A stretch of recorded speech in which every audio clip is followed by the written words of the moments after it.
नमस्कार. संवाद with Covid warriors bye अर्पण थॅलेसेमिया सोसायटी आणि उडान द आयडिओलॉजीमध्ये मी नुपूर सावजी तुम्हा सगळ्यांचं स्वागत करते. हा एक छोटासा प्रयत्न आहे कोविड वॉरियर्स बरोबर गप्पा मारण्याचा आणि त्यांचं काम तुमच्यापर्यंत पोहोचवण्याचा. आज आपल्याबरोबर गप्पा मारण्यासाठी आलेले आहेत मॅग्नम हार्ट इन्स्टिट्यूटचे सर्वेसर्वा डॉक्टर मनोज चोपडा.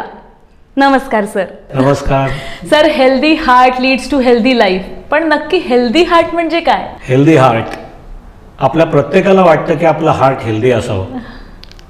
मैं जेव्हा हो असं जर तुम्हाला वाटत असेल तर तुमचं हार्ट नक्कीच हेल्दी आहे. आता हेल्दी हार्ट म्हणजे समजा तू आज 4 किलोमीटर पळालीस, तू आज 3 मजले कोणतंही न थांबता चढू शकलीस किंवा 100 मीटर पळू शकलीस आणि तुला जर दम लागत नसेल, छातीत दुखत नसेल, याचा अर्थ तुमचं हृदय चांगल्या पद्धतीने काम करत आहे. आता मेडिकली जर विचार केला, तुमची हृदयाची गती 70 ते 80 मध्ये पाहिजे, तुमचा रक्तदाब 110 80 ते 130 80च्या मध्ये पाहिजे. आणि सगळ्यात चांगली टेस्ट म्हणजे स्ट्रेस टेस्ट, म्हणजे ज्याच्यामध्ये आपण पट्ट्यावरती पेशंटला चालायला सांगतो. ब्रूस प्रोटोकॉल असतो, त्याच्यामध्ये तुमची हृदयाची गती, रक्तदाब, तुम्हाला होणारा त्रास आणि कार्डिओग्रामचं मॉनिटरिंग केलं जातं. त्याच्यामध्ये ब्रूस प्रोटोकॉलमध्ये 7 मिनिटांपेक्षा जास्त तुम्ही चालला आणि दर मिनिटाला 10% of your target heart rate, म्हणजे असं समजा तुमचं 50 वय असेल तर 220 - 50च्या 170 हा मॅक्झिमम हार्ट रेट आपला असतो. तर तो तुम्ही चालताना 85% जर तुम्ही 7व्या-8व्या मिनिटाला अचीव्ह केला, याचा अर्थ तुमचं हार्ट नीट चालतं आहे. तुम्हाला दम लागला नाही, छातीत दुखलं नाही, ईसीजी मध्ये काही चेंजेस नाही, याचा अर्थ तुमची स्ट्रेसेस चांगली आहे आणि your heart is working properly. दुसरी इकोकार्डिओग्राफी टेस्ट जर आपण केली, त्याच्यामध्ये आपल्याला तुमच्या 4 झडपा, 4 कप्पे, डाव्या कप्प्याचं पंपिंग क्षमता, या सगळ्या गोष्टी चांगल्या पद्धतीने मिळू शकतात. तो जर नॉर्मल असेल, पंपिंग क्षमता 65% असेल, म्हणजे तुमचं हृदय चांगलं आहे. आता हृदय हेल्दी हार्ट म्हणजे तुम्हाला कोणताही आजार नसलेलं हृदयाची पंपिंग क्षमता चांगली असणं असा अर्थ होतो. तर तुम्हाला आज हृदयविकाराचं झटक्याचं जे प्रमाण आज आपल्या समाजामध्ये वाढलंय, त्याला आपली जीवनशैली कारणीभूत आहे. बैठी जीवनशैली म्हणजे आज आपण जर बघितला तर व्यायामाचा अभाव, खाण्यापिण्याच्या बदललेल्या पद्धती आणि वाढलेला ताणतणाव, या 3 महत्वाच्या गोष्टी हृदयविकाराचा झटका घडण्याकरता किंवा नसांच्या अस्तरांना जाडेपणा येण्याचं काम करतात. त्याच्यामुळे तुम्हाला जर तुमचं हार्ट हेल्दी ठेवायचं असेल तर सगळ्यात महत्वाचं म्हणजे तुम्ही तुमच्या खाण्यापिण्याच्या पद्धती बदला. 2 पालेभाज्या, 2 फळांचा रोज वापर करा. सफेद रंगांपासून दूर राहा, म्हणजेच साखर, मीठ, तेल, तूप, दूध आणि मैदा. अच्छा. त्यानंतर 45 मिनिटाचा कार्डिओ म्हणजे एरोबिक एक्सरसाइज रोज तुम्ही करणं गरजेचं आहे, ज्याच्यामध्ये पळणे, चालणे, सायकलिंग, स्विमिंग हे 45 मिनिटं तुम्ही नियमित करा. तुमचे जे काही आर्थिक व्यवहार आहे ते पारदर्शक ठेवा.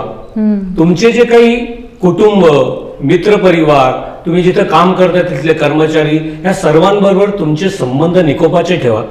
आणि सगळ्यात महत्वाचं, याला जर तुम्ही योग, मेडिटेशन, प्राणायाम याची जर जोड दिली, आणि सगळ्यात महत्वाची गोष्ट म्हणजे तुम्ही जे करता आहात त्याच्यातनं तुम्हाला आनंद मिळतो आहे का, ती जर पॉझिटिव्हिटी असेल, I think your heart will work good, you will live longer आणि you will have a healthy life.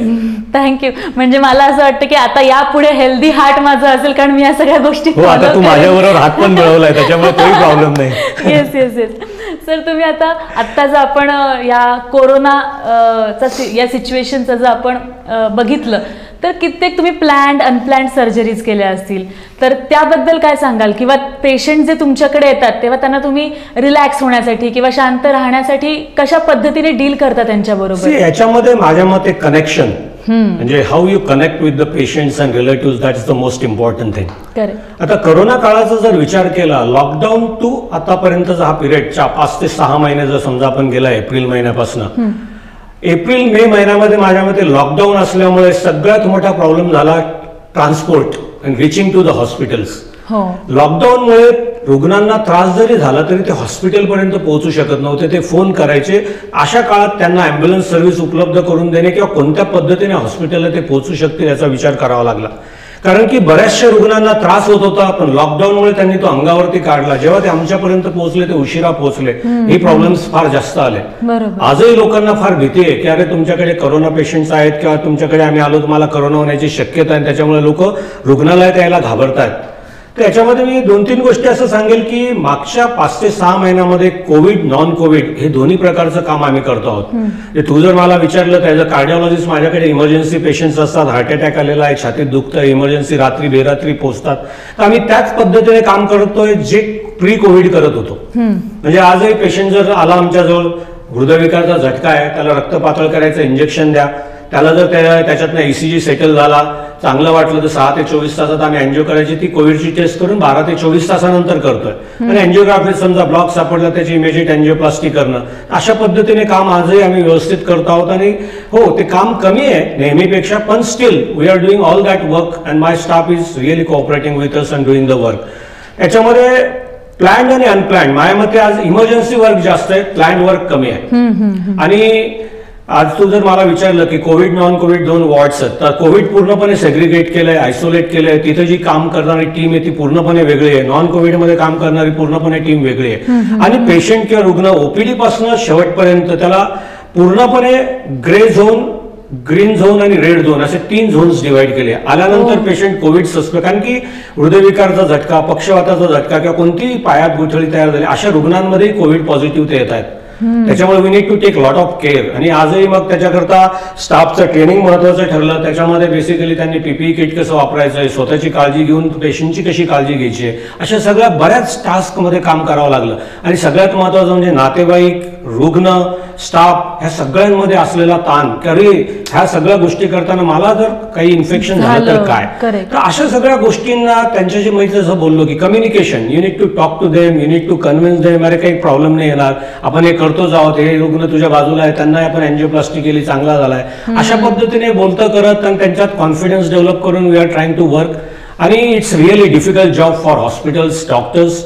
माझ्या मते आज करोनामध्ये ऍक्च्युअल काम करताना डायरेक्टली एक्सपोज आम्ही लोक आहोत, government agencies which they are working, आणि आज हॉस्पिटल्स, प्रायव्हेट, गव्हर्नमेंट असं सगळं जास्त पद्धतीने काम करतात. आणि इट्स रिअली एक्झॉस्टिंग. तुम्ही जर PPE किट घालून 6 ते 8 तास तुम्हाला काही न खाता काम करायचंय, पाणी पिता येत नाही आणि तुम्ही यू गेट एक्झॉस्टेड. तो काम करतानाचा ताण, रुग्ण सगळे एकटे, त्यांचे नातेवाईक जवळ नाही, तर यू कॅन इमॅजिन की त्या स्टाफला त्यांना समजून सांगणे, त्यांचं खाणं पिण्याकडे लक्ष देणे, त्यांची औषधं वेळेवर देणे, त्यांची मानसिकता सांभाळणे, it's a big job. But I think we are really working hard and trying to serve the society in the best possible ways we are trying to do it. Sir, तुम्ही रोबोटिक एंजिओप्लास्टी सुरू केली आहे, जे महाराष्ट्रातलं पहिलं आणि भारतातलं दुसरं सेंटर आहे, तर त्याचा आणि कोरोनाचा म्हणजे त्याच्यामध्ये तुम्हाला काही फायदा होतो आहे का या काळामध्ये त्याचा? बेसिकली आपण जेव्हा आता रुग्णांची ट्रीटमेंट करतोय, we are trying to maintain a distance, mask घालणे आणि त्याला विदाऊट टच टेक्निक्सने जास्त काम करणे, अशा पद्धतीने काम होत आहे. जेव्हा आपण अँजिओप्लास्टी करतो तर त्यावेळेस आता रोबोटिक अँजिओप्लास्टीमुळे एक रोबोटिक आर्म आहे जो पेशंट जवळ असतो, त्याच्यावरती आपण गाईड कॅथेटर, वायर्स आणि बलून्स लोड करतो. आणि I can sit on a console की ज्याच्यावरती 3 जॉयस्टिक्स आहेत आणि I manipulate guide catheter, guide wire आणि बलून्स अँड स्टेन्स त्या जॉयस्टिक्सने, आणि त्याच्या पद्धतीने मी ते अँजिओप्लास्टी करतोय. त्याच्यामुळे रुग्ण आणि माझ्यामध्ये एक डिस्टन्स ठेवलेला आहे. जरी करोना पॉझिटिव्ह पेशंटचे आम्ही अँजिओप्लास्टीज केल्यात, कारण की त्या पेशंटना हार्ट अटॅक आलेला, त्यांचं रक्तपातळाचं इंजेक्शन दिल्यानंतर छातीत दुखणं थांबत नव्हतं, ECGतले चेंजेस कमी झाले तर इमर्जन्सी अँजिओप्लास्टी करणं गरजेचं होतं. तर अशा वेळेस कमीत कमी स्टाफ त्याच्या टचमध्ये येईल आणि अंतर मेंटेन करून आम्ही प्रोसिजर कशी करू शकतो. इथे रोबोटिक अँजिओप्लास्टीचा फार फायदा झाला. तर ऑलमोस्ट आम्ही 25 करोना पॉझिटिव्ह पेशंट्सच्या अँजिओप्लास्टीज केल्या आणि दॅट वी कुड डू इट सक्सेसफुली. पेशंट, त्याचे नातेवाईक किंवा आमचा स्टाफ आणि मी याच्यातनं कोणालाही काही प्रॉब्लेम्स आले नाही आणि यशस्वीपणे आम्ही पेशंट्सला घरी पाठवू शकलो. तर robotic angioplasty has really helped us in corona patients in doing a emergency angioplasty to save the live of the patients. It has really helped. मागच्या 1 ते 1.25 वर्षामध्ये आम्ही 100 ते 150 केसेस केलेल्या आहेत. एक जगातली पहिली 60 मिलीमीटरचं स्टेंट रोबोटिक अँजिओप्लास्टीने आपण पहिल्यांदा बसवला. That has been reported as a first case in the world. अशा पद्धतीने robotic angioplasty has really become a boon for the corona patients and doing a angioplasty in emergency situation. पण मग sir आता हॉस्पिटलमध्ये तुम्ही जसं बोललात की कोविड नॉन कोविड असे 2 पार्ट्स वगैरे आहेत, पण तरी स्टाफ मॅनेजमेंट त्यासाठी तुम्हाला खूप करावी लागली असेल. Staff management is really a troublesome job झाला. काय झालं की बेसिकली जेव्हा लॉकडाऊन लागलं पहिले 2 महिने स्टाफ येण्याकरता त्यांना प्रॉब्लेम्स होते. Transport was completely stop. Correct. Emergency services are continue and they need to reach to the hospital. तर ट्रान्सपोर्ट हा सगळ्यात महत्वाचा प्रश्न राहिला. त्यांना यायचं होतं पण येऊ शकत नव्हते असं झालं. आणि जेव्हा लॉकडाऊन कमी होत चाललं आणि केसेस हळूहळू चालू झाल्या नाशिकमध्ये, तर तिथं प्रॉब्लेम्स आले स्टाफचं. जिथे आम्ही फ्लॅट्स घेऊन त्यांना जे हॉस्टेल्स बनवलेले होते तिथल्या सोसायटी मधले प्रॉब्लेम्स हे सगळीकडेच आले माझ्या मते. They tried to say that की if you are working in hospital don't come to the society, how you can enter our society, तुमच्यामुळे आम्हाला करोना होऊन जाईल. तर there we need to talk to the societies, to convince them. मग ते सगळं स्टाफचं रिअरेंजमेंट्स अँड स्टेईंग अरेंजमेंट्स करावं लागल्या. तरी त्याच्यामध्ये 10 ते 12 नर्सेस, ते घरच्यांची पुन्हा घरच्यांचं मानसिकता, म्हणजे तू हॉस्पिटलला जाते काम करते पुन्हा घरी येते, मग तुझ्या याच्यामुळे आम्हाला जर करोना झाला तर काय, त्यांच्याशी बोलणं, त्यांच्याशी सगळं डिस्कशन करणं, this was a really difficult task. तरी सुद्धा मग आम्ही काय केलं की सगळ्या स्टाफच्या मीटिंग्स घेतल्या. त्यांना कॉन्फिडन्स दिला की करोना हा काय असा तू जर काळजी घेतली तर होणार आहे का, नाही होणार आहे. सोशल डिस्टन्सिंग ठेवा, मास्क ठेवा, फेस शील्ड वापरा, हँडवॉश प्रॉपरली करा. जे आम्ही इन्फेक्शन प्रिव्हेंट करण्याकरता तसंही हॉस्पिटलमध्ये पाळतो ते अजून स्ट्रिक्ट लेवलला करायचा प्रयत्न केला, ज्याच्यामुळे कॉन्फिडन्स वाढला स्टाफचा. स्टाफना ज्यांना जे भीती होती त्यांच्याशी जास्त बोललो, त्यांची भीती घालवली. पण जरी काही जणांना भीती वाटली त्यांना सांगितलं तुम्हाला जर भीती वाटत असेल तर you take a leave, whatever staff is there, but everybody said की no will work. That was really great. त्याच्यामुळे काम करणं सोपं झालं. आम्ही इमर्जन्सी ट्रीटमेंट्स आमच्या कंटिन्यू ठेवल्या लॉकडाऊनमध्ये किंवा आता कोविड नॉन कोविड वॉर्ड्स करूनही जेव्हा कामं करतो आहोत तर that team is working really fantastic. आणि तुला जसं मी बोललो की कंटिन्युअस काम करणं, खाण्यापिण्याचं हे करणं, स्टाफ पुन्हा घरच्यांचा सपोर्ट असणं, आणि पुन्हा नातेवाईकांचं काही वेळा चिडचिड होते, काय होतं काही कशावरनं पण छोट्याशा गोष्टींवरनं आज लोक चिडतात किंवा काय होतात, तर त्यावेळेस त्यांना प्रॉपर उत्तरं देणं, अशा सगळ्या गोष्टी केल्यामुळे स्टाफचा कॉन्फिडन्स वाढवला. दुसरं त्यांना सांगितलं की तुम्हाला नोकरीवरनं काढणार अशी एक भीती झाली तिथे, तर ते एक सांगितलं की तसं काहीच होणार नाही. कारण की कमी पेशंट्स आहेत किंवा ओपीडी कमी झाल्या आहेत, वॉर्ड्समध्ये ऍडमिशन कमी, तर that we are not going to do, it's a long term relationship. तर ते एक काम केलं त्यांना. त्याच्यानंतर त्यांचा जो काही कामाचे जे काही पगार वेळेवरती मिळतील हे एक बघितलं. आणि त्यांना सांगितलं की तुम्हाला काम करताना जर काही प्रॉब्लेम आले हेल्थ रिलेटेड, करोना झाला, तसं आमच्या आता 220-230 स्टाफ पैकी 10 जणांना करोना झाला, तो कोविड वॉर्डमध्ये काम करून नाही, नॉन कोविड वॉर्डमध्ये. कारण की नॉन कोविडला येणारा पेशंट खरंच करोना आहे का नाही ते सांगणं कधी कधी डिफिकल्ट आहे. तर तिथं झालं. तर मग तिथं आम्ही अजून स्ट्रिक्ट व्हिजिलन्स तयार केला. त्यांच्याबरोबर प्रत्येकाशी पुन्हा बोललो की याच्यामध्ये काय चेंजेस करणं गरजेचं आहे. तुम्ही काळजी घेताना PPE kit, mask, face shield, हे सगळं चांगल्या पद्धतीने हे करा की ज्या पद्धतीने हा प्रॉब्लेम येणार नाही. तर त्या पहिल्या सुरुवातीच्या काळात तो प्रॉब्लेम आला. 10 रुग्ण आमचे स्टाफ पॉझिटिव्ह आले, तर त्या 4-5 जणांना ऍडमिट करून इंजेक्टेबल द्यावं लागले, 10-10 दिवस ऍडमिट करावं लागलं. तर म्हटलं ते खर्चाचा विचार करू नका, will look after those expenses, don't worry. आणि त्या पद्धतीने काम करून केल्यानंतर now they are working regularly. We are trying to do a good work in this Covid era also. आणि I am happy and really hats off to all nurses, doctors who are forming a team and giving a service to the society. म्हणजे जिथं corona positive आला तरी आपण 10 फूट पळतो, तिथं तुम्ही direct जाऊन काम करायचंय. इंट्युबेट करून व्हेंटिलेटरवरती पेशंट घ्यायचंय. मागच्या 1 महिन्यामध्ये बायपॅपच्या पेशंट म्हणजे ज्यांना व्हेंटिलेटर लागतंय त्याचं प्रमाण वाढलंय, ऑक्सिजन लागण्याचं प्रमाण वाढलंय, नाशिकमध्ये केसेस रोज वाढत आहेत, बेड्स मिळायला प्रॉब्लेम्स येत आहेत. मग अशा सगळ्या गोष्टी असतानाही I think government hospitals, doctors, nurses, private hospital, doctors, they are trying their best to help the society. आणि माझ्यामध्ये ते कुठेतरी अप्रिशिएट होणं गरजेचं आहे. काय होतंय की आज सोशल मीडिया किंवा न्यूज किंवा याच्यामधनं फक्त निगेटिव्ह गोष्टी पसरवल्या जात आहेत. That is only 1 to 2%. 98% ज्या चांगल्या गोष्टी आहेत त्या लोकांपर्यंत येणं आणि लोकांपर्यंत पोहोचणं फार गरजेचं असं मला वाटतं. सर, जसं तुम्ही म्हणालात तुम्ही अख्ख्या स्टाफची काळजी घेतलीत, पण तुम्हाला पण तुमची काळजी घेणं महत्त्वाचं. तर तुम्ही तुमच्या हेल्थची काळजी कशी घेत होतात, काय काय गोष्टी करत होतात? माझ्या मते लॉकडाऊन आणि मिळालेला वेळ, माझ्या मते प्रत्येकाला ह्या लॉकडाऊनमध्ये प्रचंड वेळ मिळाला, कुटुंबाबरोबर वेळ घालवता आला. आणि याच्यामध्ये सगळ्यात महत्त्वाचा हा जो काही वेळ मिळाला त्याच्यामध्ये मी अगोदरही एक्झरसाईज रेग्युलर करत होतो. तर 1.5 ते 2 तास रोज सकाळी एक्झरसाईज करणे. त्याच्यानंतर टायमिंग्स ऑफ फूड ते मी नेहमीच पाळतो. तर त्याच्यामध्ये एक 6:30-7 नंतर मी माझं डिनर घातल्यानंतर काही खात नाही. तर म्हणजे त्याच्यामध्ये फूड हॅबिट्स, तुमचं एक्झरसाइज, तिसरी गोष्ट मला प्रचंड वाचायला आवडतं. भरपूर विविध पुस्तकं मी वाचली. मला बऱ्याचशा गोष्टी ज्या काही वाचायच्या होत्या किंवा पुस्तकं राहिली होती ते वाचून काढली मी. आणि सगळ्यात महत्त्वाचं झोप. माझ्या मते तुम्हाला 7 ते 8 तासाची झोप मिळणं फार गरजेचं आहे. And that's very important. आणि ती झोप मला चांगल्या पद्धतीने मिळाली या काळामध्ये, मी असं सांगेल. कारण की OPD वर्क किंवा हे सगळं कमी होतं, तर emergency work we are doing. आणि आजही त्याच पद्धतीने, पण मागच्या 2 महिन्यात ज्या पद्धतीने कोविड वाढला आणि त्याच्यानंतर काम पुन्हा वाढलं आहे, बरेच प्रचंड फोन कॉल्स घ्यावे लागतात. त्याच्यामध्ये माझ्या मते तुमचं खाण्यापिण्याच्या पद्धती, व्यायाम, त्याच्यानंतर झोप, ह्या 3 गोष्टी जर तुम्ही व्यवस्थित केल्या आणि तुमच्या हॉबीजमध्ये वाचन म्हणा, संगीत म्हणा, किंवा तुम्हाला गप्पा मारायला आवडत असेल तर गप्पा, ह्या पद्धतीने जर तुम्ही तुमची जीवनशैली ठेवली तर माझ्या मते you can relieve the stress very easily. आणि सगळ्यात महत्त्वाचं म्हणजे पॉवर ऑफ गिव्हिंग. म्हणजे तुम्ही जर बघितलं की तुमच्याजवळ येणारा रुग्ण, त्याचे नातेवाईक, हे नेहमीच आमच्याकडे येणारे सगळे जण दुःखातच येतात. तर त्यांचं दुःख समजून घेणे, त्यांचे असलेले प्रॉब्लेम्स बघणे आणि ते सॉल्व्ह करणे. आणि ते सॉल्व्ह करता करता जो काही आनंद मिळतो माझ्यामध्ये, एकदा त्यांना बरं करणे किंवा त्याच्यातनं पूर्णपणे बाहेर काढण्याकरता जे काही आपण काम करतो त्याच्यातनं जो आनंद मिळतो त्याच्यासारखा आनंद नाही. आणि तो जर आनंद मिळाला तर माझ्या मते it's a stress buster. Try to do the things which you love. आणि I am passionate about my work and cardiology work. त्याच्यामुळे ह्या सगळ्या गोष्टींचा किंवा वेगवेगळ्या पेशंट्स, इमर्जन्सीचा ताण न येता आनंद त्याच्यातनं कसा मिळेल याच्याकडे मी जास्त बघतो. आणि I am in a position की I can help people in maximum ways. I try to do that. क्या बात आहे सर, खूप भारी. पण सर मला असं विचारायचं आहे की लोकांच्या मनामध्ये खूप कन्फ्युजन आहे अजूनही, की काय केलं पाहिजे काय नाही, एक भीती सगळ्यांच्याच मनामध्ये आहे.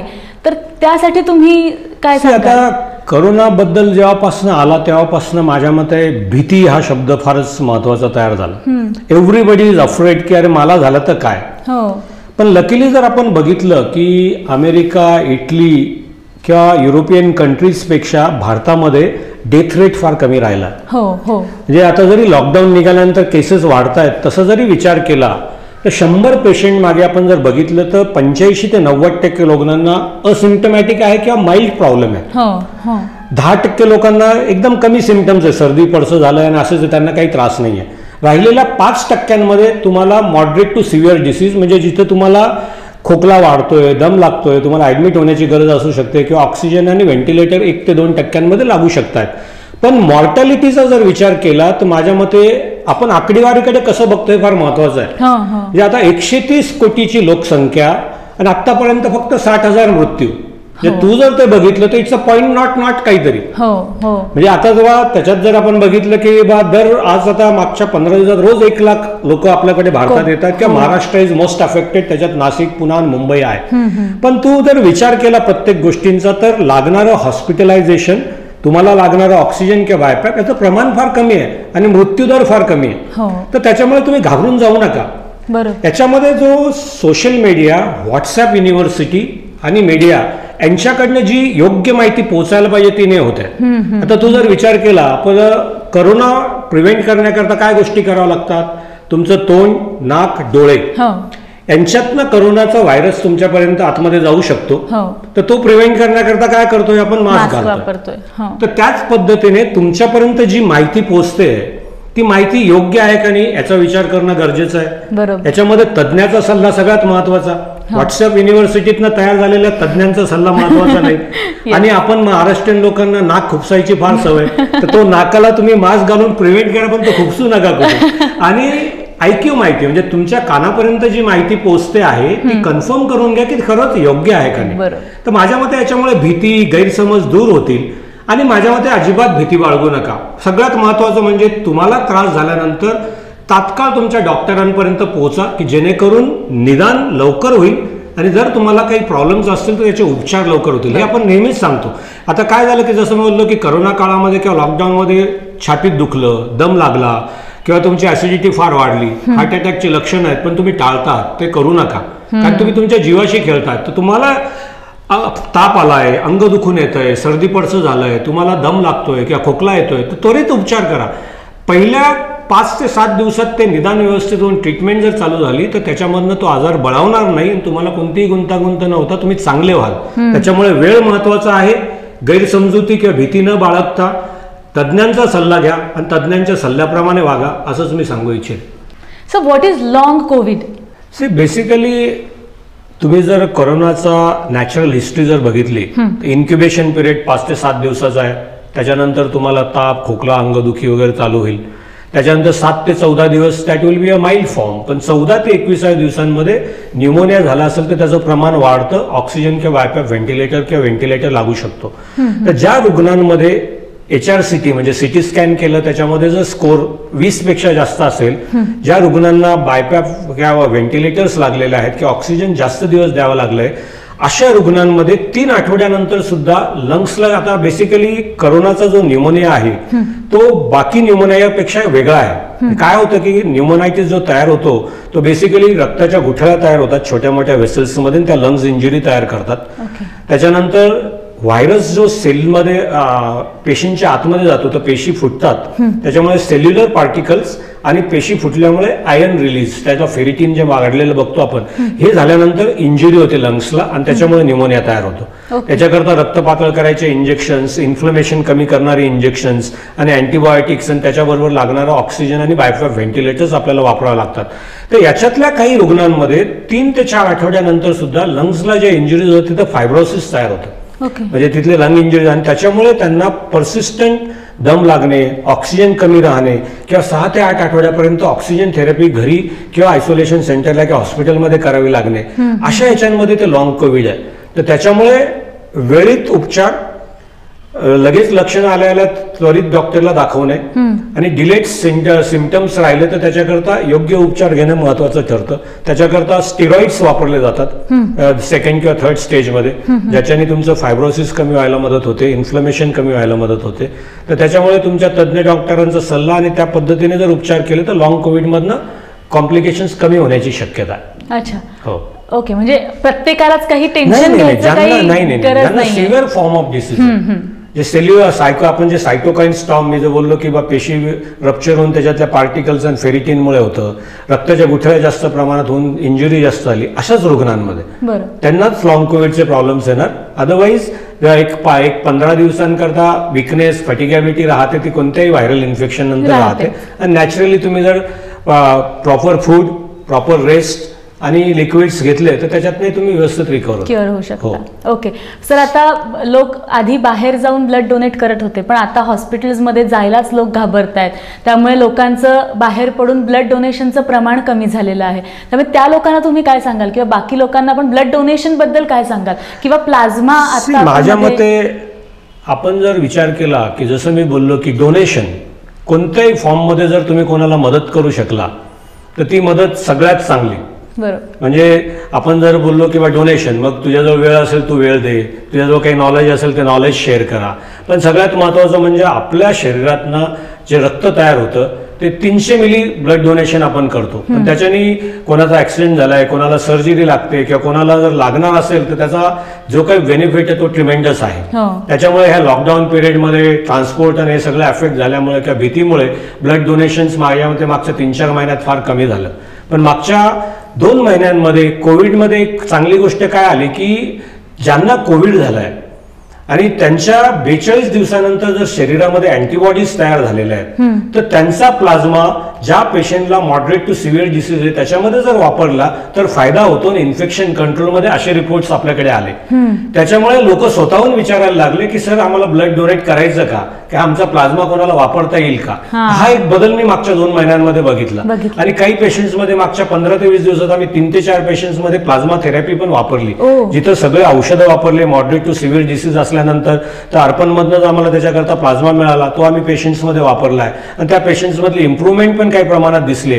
आता याच्याकरता कॉन्ट्रोवर्शियल रिपोर्ट्स आहेत, काही म्हणतात होते, काही म्हणतात, पण जिथं मॉडरेट टू सिव्हिअर डिसीज आहे, जिथं लिमिटेशन्स आहेत त्या ठिकाणी माझ्या मते ब्लड डोनेट करून तुमच्या ब्लडमध्ये जर अँटीबॉडीज असतील तर त्या अँटीबॉडीजमधनं प्लाझ्मा ज्या पेशंट्सला गरजेचा आहे तो देणं योग्य राहील. तर त्याच्यामध्ये माझ्या मते कोणत्याही पद्धतीने डोनेशन, पण blood donation is the best donation which you should do it असं मला वाटतं आणि ते करायला पाहिजे. Yes, thank you so much sir. Thank you. मला असं वाटतं हा व्हिडिओ बघून नक्कीच आपल्या सगळ्यांना खूप नवीन गोष्टी कळलेल्या आहेत. तर या गप्पा तुम्हाला आवडल्या असतील तर नक्की हा व्हिडिओ लाईक करा आणि शेअर करा. Thank you so much. थँक्यू.